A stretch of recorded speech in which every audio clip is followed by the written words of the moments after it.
A vast number of people worldwide aspire to sculpt the famous six-pack abs, and even more than that, they dream about it without actively pursuing it. However, those who have attempted to achieve it quickly realize that it's not as simple as it seems. Even when you think you're doing everything right, training and putting in the effort, the abs don't magically appear. So, what is the real reason behind this? There can be several factors at play. In this video, I've compiled the main mistakes that prevent you from achieving results. Watching this video will save you a significant amount of time and effort, so make sure to watch it until the end. You'll understand how to attain the perfect set of abs. Let's get started. By the way, friends, don't forget to subscribe to my channel and hit the notification bell.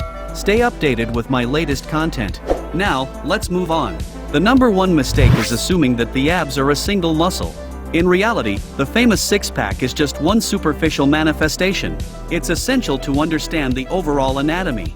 Firstly, there's the rectus abdominis, the straight abdominal muscle, which consists of 8, and in some cases, even 10 visible abdominal sections. In addition to that, we have the internal and external oblique muscles, along with the transverse abdominis. These muscles form the core group, and by understanding which muscles make up our abs and our beautiful midsection, we can effectively pursue results. We can vary the load, change exercises, and adjust the weight angle. For example, if we fix our feet and perform crunches, there's a slightly greater emphasis on the upper part of the rectus abdominis, although the entire muscle is engaged. Additionally, if we raise our legs and bring our hips towards our torso, such as in a hanging leg raise, the focus shifts to the lower abs, although it's worth mentioning that overall, leg raises in a hanging position are among the most effective and comprehensive exercises for the abs. If we perform side crunches or leg raises to the sides, it will train our oblique muscles, also known as the side abs.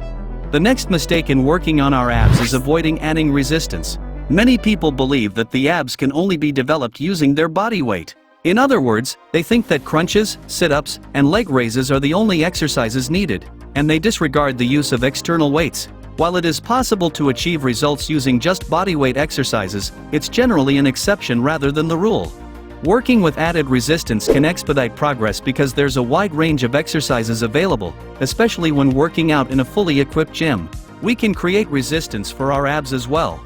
For example, a great exercise is the cable crunch, where we hold the upper cable and perform the flexion motion as if we were driving our forehead towards the floor. The weight can be adjusted, allowing us to perform any number of repetitions until failure, whether it's 8, 12, or even 20.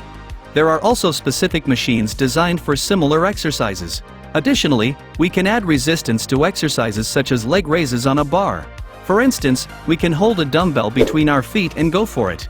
It's important to understand that if we're already able to perform an abs movement for 20, 30, 40, or 50 repetitions, it's great that we're engaging in physical activity, but in terms of muscle development, it's not the most effective approach for the abs. The target range should be around 20 repetitions that lead to failure or a near-failure state.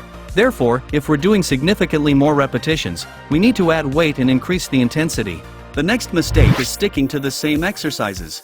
For example, some individuals continue doing the same crunches they started a year ago, without changing them. Then they wonder why their abs aren't growing. In reality, exercises should be regularly varied, ideally every 2 months, or even more frequently, every month.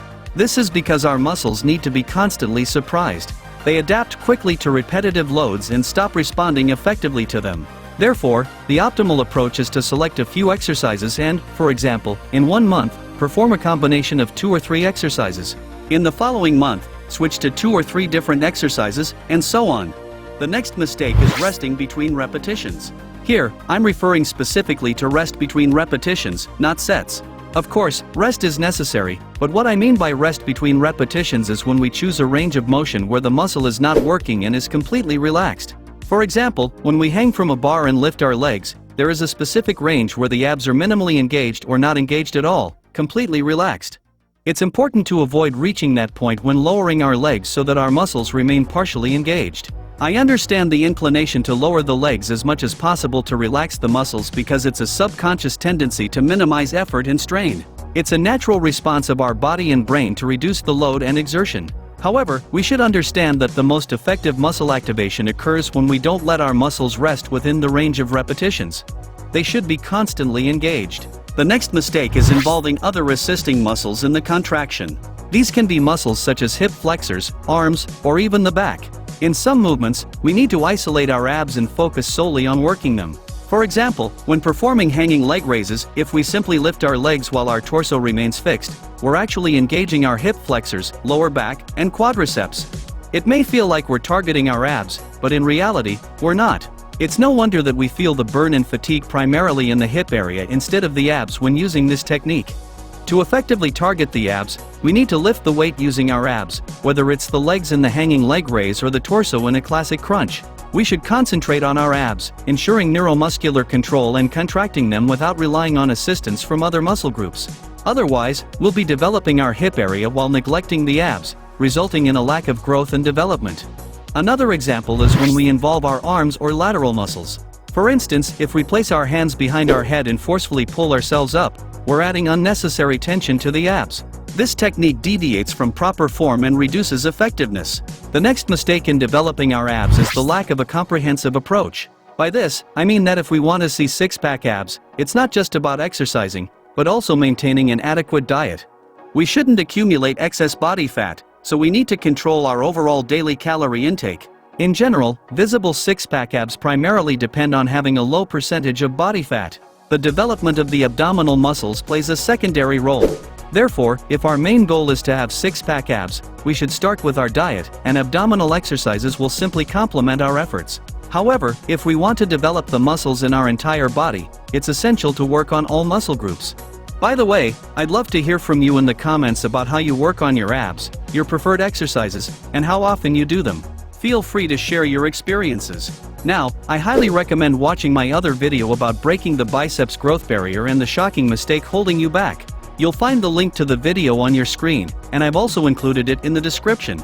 Make sure to check it out. If you enjoyed this video, please give it a like and subscribe to my channel. I'll see you in that same video about biceps mistakes. Until then, take care.